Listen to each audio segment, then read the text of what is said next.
নমস্কার বন্ধুরা, পিপির রান্নাঘরে আমি পিঙ্কি তোমাদের সবাইকে জানাই নতুন আরেকটা ভিডিওতে অনেক অনেক স্বাগত। আজ আমি তোমাদের জন্য নিয়ে এসেছি খুবই হেলদি টেস্টি পালং শাকের টিক্কির রেসিপি। এটা বানাতেও যত সহজ, খেতেও কিন্তু ততই টেস্টি। যারা পালং শাক খায় না তাদের জন্য কিন্তু আজকে স্পেশাল এই রেসিপিটা। অনুরোধ রইল ভিডিও শেষ পর্যন্ত কিন্তু অবশ্যই থাকবে। ভিডিওটা যদি ভালো লাগে থাকে তাহলে অবশ্যই একটা লাইক করে দিয়ে যাবে।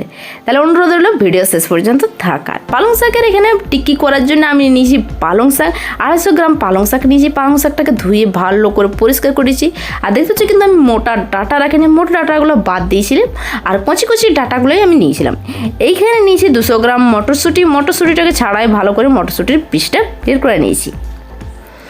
এদিকে কড়াইয়ে গরম পানি হতে দিয়েছিলাম। পানিটা হালকা যখন এরকম বাবলস চলে আসবে, এরকমই কিন্তু আমাদের এই রেসিপির জন্য পানিটা এরকমভাবেই তোমরা কিন্তু ফুটিয়ে নেবে। পানিটা যখন এরকমভাবে হালকা হালকা বাবলস চলে আসবে তখন এইখানে দিয়ে দেবো পালং শাকগুলো। আর আমি এই পালং শাকগুলো একসাথে সবগুলো দিচ্ছি। এখানে আমি বলে দিচ্ছি আবারও যে 250 গ্রাম পালং শাক নিয়েছিলাম, 200 গ্রাম নিয়েছিলাম মটরশুঁটি। 200 গ্রাম মটরশুঁটিকে আমি ছাড়াই নিয়েছিলাম। এখন পালং শাক আর মটরশুঁটিটা দিয়ে আর সামান্য মতন নুন দিয়ে দিচ্ছি। নুন দিয়ে আমি এটা ভালো করে শাকটাকে খুব ভালো করে লাড়ি চাড়ি পানিতে ডুবাই দেবো। আর এই সময় কিন্তু পানিটা ফুটতে আরম্ভ করেছে। ঢাকা দিয়ে দিচ্ছি যতক্ষণ না পালং শাকটা সিদ্ধ হচ্ছে। আর আমার পালংটা শাকটা সিদ্ধ হতে মোটামুটি 3 থেকে 4 মিনিটের মতন সময় লেগেছে। দেখতে পাচ্ছি পালং শাকটা সিদ্ধ হয়ে গেছে। আর শাকের যে পানিটা আছে এই পানিটা কিন্তু অবশ্যই বলছি ফেলে দিও না। শাকের পানিতে সব কিন্তু গুণ থেকে যায়। অবশ্যই এটা তোমরা রান্নার যে কোনো কাজে ব্যবহার করে দিতে পারো বা গরম গরম চুমকিও খাইয়ে দিতে পারো। এবার শাকটা আর মটরশুঁটিগুলোকে আমি ছাইকে নিচ্ছি গরম পানির থেকে। আর অবশ্যই কিন্তু এরকমভাবে একটু চিপে দিবে যাতে পানিটা সম্পূর্ণ পানিটা চলে যায়। এই শাকে যেমন না অল্প পানি থাকে, আমাদের কিন্তু এইটা মানে রেসিপিতে অল্প কিন্তু আর পানির প্রয়োজন হচ্ছে না। এই শাকটা ঠান্ডা করে নেব। ঠান্ডা করে নিয়ে আমি বাটি নেব। তোমরা মিক্সিতে চাইলেও এটা বাটি নিতে পারো। আমি খুব ভালো করে এখানে বাটি নিয়েছি, মিহি একটা পেস্ট করে নিয়েছি। এখানে দিয়ে দিলাম ভাজা জিরার গুঁড়া 1/2 চামচ, ভাজা ধনিয়ার গুঁড়া 1/2 চামচ, গরম মশলা 1/2 চামচ, সাধারণত এখানে হালকা দিয়ে দিলাম একটুকু হলুদটা কালারের জন্য দিলাম, চাইলে দিতে পারো নাও দিতে পারো। 1/2 চামচ দিয়ে দিলাম এখানে চাট মশলা। আর এখানে দিয়ে দিলাম 5টার মতন থেতো করা রসুন, তোমরা চাইলে রসুন কুচিও দিতে পারো। এখানে 4 চামচ দিয়ে দিয়েছি চালের গুঁড়া যাতে এই টিক্কিটা খেতে একটু মুচমুচে হয়। এবার দিয়ে দিলাম সিদ্ধ একটা মাখা আলু। এখানে মিডিয়াম সাইজের একটা আলু নিয়েছিলাম, আলুটাকে ভালো করে মাখিয়ে নিয়েছি। এবার দিয়ে দিলাম স্বাদ মতো নুন। নুনটা আমরা আগেও শাকে দিয়েছি, তার জন্য নুনটা অবশ্যই তোমরা এখানে নুনটা একটু বুঝে শুনে দিবে।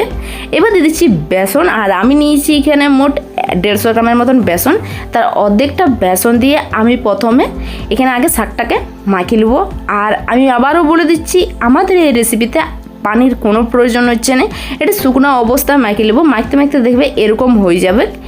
আর এখনও আমার মনে হচ্ছে ডোটা অনেকটাই নরম আছে, আমাদের টিক্কি এখানে কিন্তু তৈরি হবে না। তার জন্য বাকি যে বেসনটা আছে সেখান থেকে আবারও আমি 4 চামচের মতন বেসন দিয়ে দিলাম। বেসন দিয়ে খুব ভালো করে আবারও মাখিয়ে নেবো।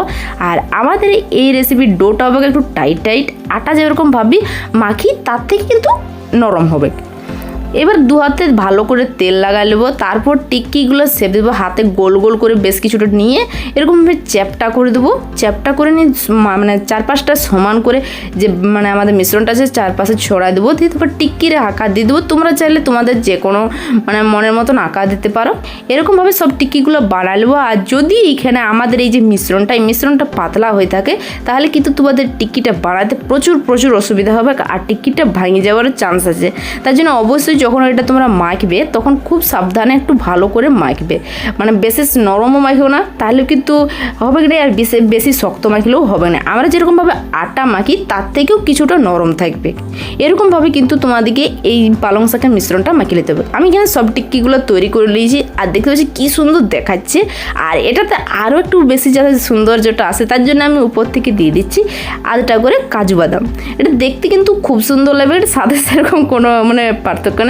এটা দেখতে সুন্দর লাগার জন্য আমি এখানে দিয়ে দিলাম এই কাজু বাদামের টুকরাগুলো। কাজু বাদামগুলো সবগুলোতে দিয়ে দিয়েছি। দেখতে পাচ্ছি কত সুন্দর লাগছে, আরও দেখতে খুব সুন্দর লাগছে। এদিকে সরষের তেল গরম হতে দিয়েছিলাম। আমি এটা সরষের তেলে ভাজছি, তোমরা চাইলে সাদা তেলেও ভাজতে পারো।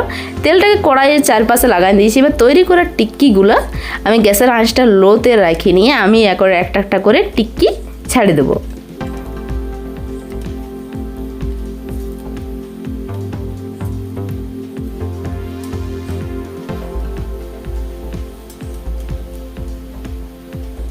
টিক্কিগুলো দেওয়া হয়ে গেছে, এক পাশটা ভাজা হয়ে গেছে, এবার উল্টাই দেবো অপর পাশটা। আর টিক্কিগুলো কিন্তু খুব সবুজে আছে, দেখতে পাচ্ছ কতটা সবুজ লাগছে দেখতে এখনও। এটা আমি সময় নিয়ে ভাজি নিয়েছি, মোটামুটি 6 মিনিটের মতন ভাজি নিয়েছি। 2 মিনিট এক পাশটা ভাজিছি, তারপর উল্টাই দিয়েছি, আবার 2 মিনিট আরেক পাশটা ভাজি নিয়েছি, আর 2 মিনিট ভাজিছি উল্টায় পাল্টায়। তাহলে কিন্তু ভিতর থেকে কাঁচা থাকবে, এখানে ভিতর থেকে খুব ভালো করে সিদ্ধ হয়ে যাবে। আর গ্যাসের আঁচটা অবশ্যই তোমরা এখানে লো টু মিডিয়ামে রেখে দিবে, যতটা কমে রাখা যায় ততটাই কমে রেখে দিতে চেষ্টা করবে। তাহলে কিন্তু টিক্কিগুলো ভিতর থেকেও সুন্দর মানে ভালোভাবে সিদ্ধ হয়ে যাবে। এখানে কিন্তু বেসন আর চালের গুঁড়োর কোনো কাঁচা গন্ধ থাকবে না। টিক্কিগুলো ভাজা হয়ে গেছে, এখন তুলে নেবো। আবারও আমি ওরকমভাবেই বাকি টিক্কিগুলো দ্বিতীয় ব্যাচটাও ভাজি নিচ্ছি। কত সহজে কত হেলদি একটা টিফিন তৈরি হয়ে গেল। যারা পালং শাক খেতে পছন্দ করে না তাদের জন্য কিন্তু এই রেসিপিটা একদম পারফেক্ট। অবশ্যই বিকালে এই সময় পালং শাকের সিজন, পুরো শীতকালটা জুড়ে তোমরা যে কোনো সময় কিন্তু এইরকমভাবে পালং শাকের এই টিক্কির রেসিপিটা করে খেতে পারো।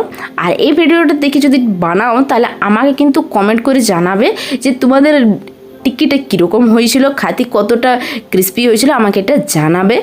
আর আমার চ্যানেলের নতুন বন্ধু হয়ে থাকলে চ্যানেলটাকে অবশ্যই সাবস্ক্রাইব করে দেবে এবং পাশে থাকা বেল আইকন অন করে দেবে, যাতে তোমাদের জন্য যখন নতুন টেস্টি ভিডিও নিয়ে আসি সবাই